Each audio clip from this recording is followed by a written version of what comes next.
जिस दिन रविवार की प्रदोष पड़े उस दिन एक लाल वस्त्र में पीली सरसों रखकर और उसके अंतर्गत कुछ भी एक या तो बमूल का कांटा ना मिले तो गुलाब का कांटा ही उसके अंतर्गत रख लीजिए। और मान लो कोई काम ऐसा है कि उसमें पैसा तुम्हारा आ ही नहीं रहा, बहुत घाटे पर घाटा जा रहा है, नुकसान बहुत हो रहा है और कोई काम हो ही नहीं रहा, तो महाराज जिस दिन रविवार की प्रदोष पड़े उस दिन एक लाल वस्त्र में पीली सरसों रखकर और उसके अंतर्गत कुछ भी एक या तो बमूल का कांटा ना मिले तो गुलाब का कांटा ही उसके अंतर्गत रख लीजिए और उसको शिव मंदिर का स्मरण कराकर शंकर भगवान का नाम लेकर रू भैरव, कौन सा भैरव है उसकी भी कथा भी आने वाली है। ये दारुक नाम के राक्षस का संहार करने के लिए जब माता अवतार लेगी तब शंकर भगवान बच्चे का रूप रखकर रोएंगे, तो शिव जी का एक नाम होगा रू भैरव। ये भैरव कहां पर रहता है तो कहा ये शमशान में रहता है। कहां रहता है ये भैरव? शंकर का जो एक अवतार है रू भैरव, ये भैरव अवतार शमशान में रहता है। तो इस भैरव का काम क्या है तो कहा शमशान में, शमशान की जो अग्नि होती है भले गीली लकड़ी रहे, भले उसमें कोई पदार्थ डाले ना डाले, थोड़ी देर में वो अग्नि रू आवाज, हल्की सी शमशान की जो अग्नि जलती है उसमें एक आवाज आती है। आप ऐसे कोई अग्नि जलाएंगे ना तो आवाज नहीं आई, ध्यान देना। हमारे शमशान में अगर जो लोग गए होंगे मुर्दा जलाने के लिए तो अगर वो एकांत में बैठेंगे तो उसमें से एक आवाज आती है रू रू रू। तो शिव पुराण कह रही है कि उस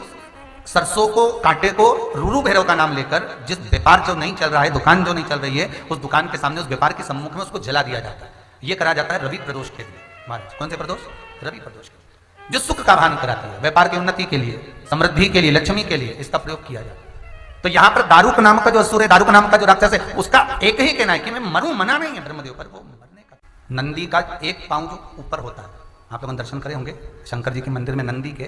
तो नंदी का एक पांव उठा हुआ होता है, एक पांव नीचा की ओर होता है। हड्डी से जुड़ा हुआ रोग, नेत्रों से जुड़ा हुआ, मस्तिष्क से जुड़ा हुआ कोई रोग रहता है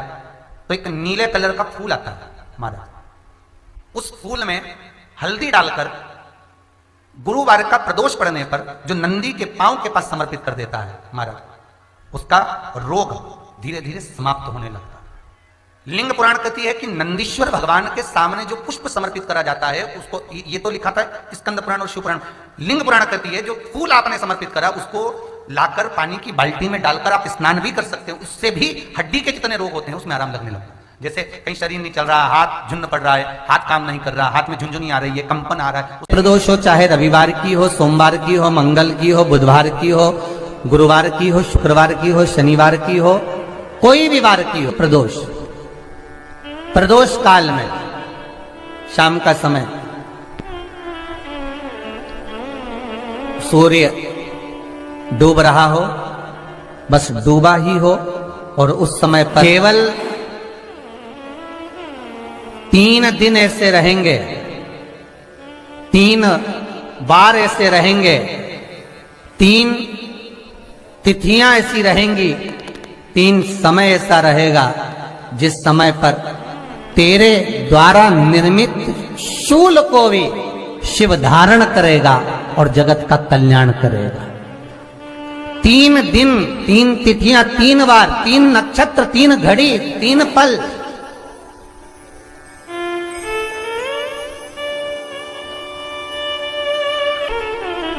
जिसमें बाबा शूल भी धारण करते हैं। और शूल अकेले धारण नहीं करते महाराज, जो धतूरा होता है ना,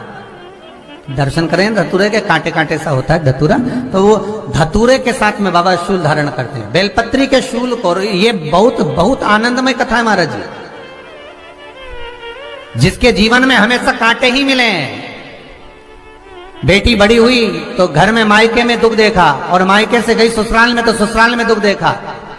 ससुराल में भी दुख देखने के बाद में भी पति को बहुत कुछ काम खुलवाया, बहुत धंधे खुलवाए, नौकरी लगवाई, पर वो पति बार बार छोड़ कर आ गया, बार बार तकलीफ भोग रहा है, बार बार कष्ट भोग रहा है। फिर थोड़े दिन काम करता है, थोड़े दिन छूट जाता है, फिर व्यापार में बढ़ता है, फिर छूट जाता है, फिर कोई दुकान खुलवाई, थोड़े दिन अच्छी चली, फिर वापस वहीं घर पर आकर बैठ गया, अर्थात उसके जीवन में वो शूलता चल रही है। तो बाबा देवाधिदेव महादेव कहते हैं ये 3 घड़ी, 3 पल, 3 नक्षत्र, 3 समय, 3 दिन में जो शूल मुझे समर्पित करता है उसके जीवन से मैं शूल हटा देता हूं। वो 3 दिन लिखे स्कंद पुराण।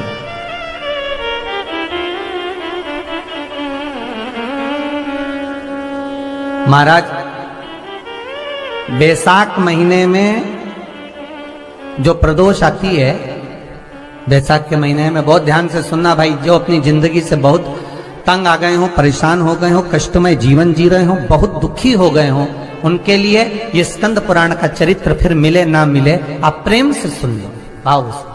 पहला, बैसाख महीने की प्रदोष,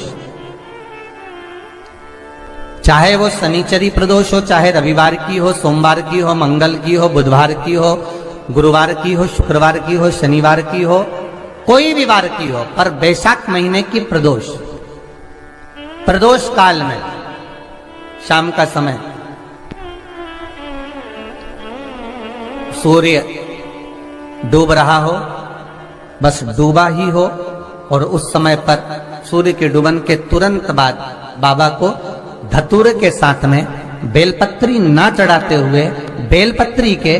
वृक्ष के 7 कांटे बाबा के शिवलिंग पर समर्पित करे जाते हैं महाराज, अपनी जिंदगी में अड़चनों को हटाने के लिए। फिर आप जिस व्यापार में उतरे, जिस व्यवसाय में उतरे, जिस नौकरी में उतरे, आप दिल से करें, आपको तरक्की मिलेगी। आप हार नहीं सकते, नीचे नहीं आ सकते, उन्नति पर ही चढ़ेंगे। एक वैशाख मास की प्रदोष, दूसरा शिवरात्रि के दिन मध्याह्न का समय महाराज, जो बड़ी शिवरात्रि होती है माघ की, बड़ी शिवरात्रि के अंतर्गत मध्याह्न का समय, दोपहर के ठीक 12 बजे, चाहे फिर वो कोई भी दिन हो महाराज, शिवरात्रि जिस दिन पड़ रही हो,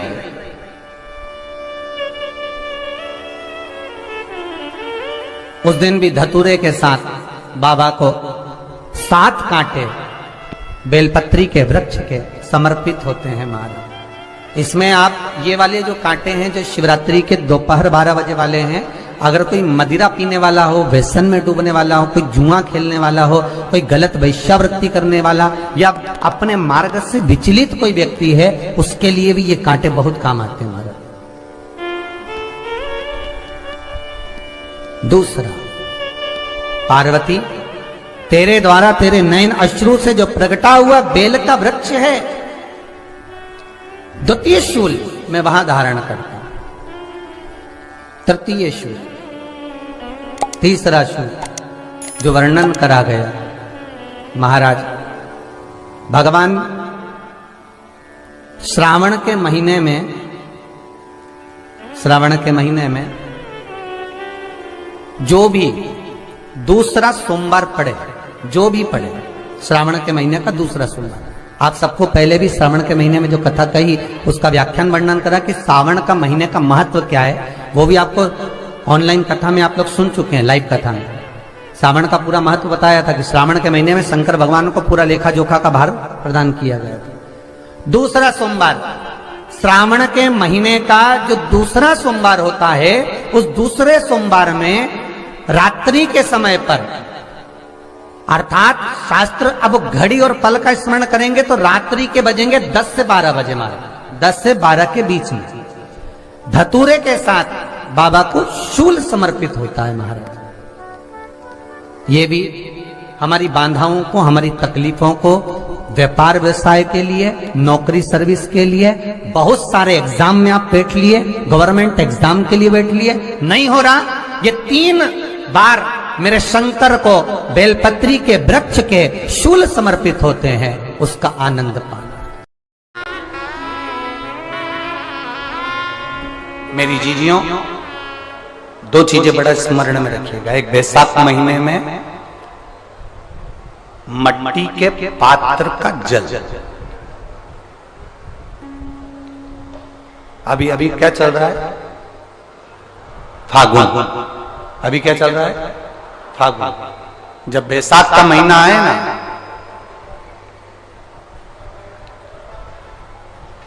जितने यहां बैठे और जितने आस्था चैनल पर सुन रहे और जितने फेसबुक यूट्यूब पर कथा श्रवण कर रहे, जितने मोबाइलों पर देख रहे हैं, प्रयास करना, बैसाख के महीने में मिट्टी के पात्र में जो रात्रि भर जल रखा हो, मिट्टी के पात्र में, अगर आपके पास में घड़ा हो, हंडा हो, नी हो, तो दिया हो, दीपक हो, कुल्लड़ हो, कोई भी तुम्हारे पास में जो मिट्टी का पात्र उसमें जल भरना, वो जल बैसाख के महीने की किसी भी सोमवार के दिन, किसी भी सोमवार के दिन, बैसाख महीने या किसी प्रदोष के दिन या बैसाख महीने के शिवरात्रि के दिन, वो मिट्टी के पात्र का जल अपने घर के प्रत्येक व्यक्ति का स्पर्श कराकर उस मिट्टी के पात्र के जल को तांबे के पात्र में डाल लीजिए और घर के प्रत्येक व्यक्ति का स्पर्श करा लीजिए और शंकर भगवान पर कुंडकेश्वर महादेव के नाम से समर्पित करिए। कुंडकेश्वर महादेव। कभी जीवन में पीछे पलट कर देखने की जरूरत नहीं पड़ेगी, आप उन्नति की सीढ़ी की ओर बढ़ते चले जाओगे। बैसाख महीने में मिट्टी के पात्र का जल भगवान शंकर को समर्पित होना चाहिए। उसका सुख हमारे जीवन को एक आनंद फल प्रदान। जैसे कहते हैं ना, कोई अच्छा मिले ना मिले, धन मिलने से कोई भाग्यशाली नहीं होता।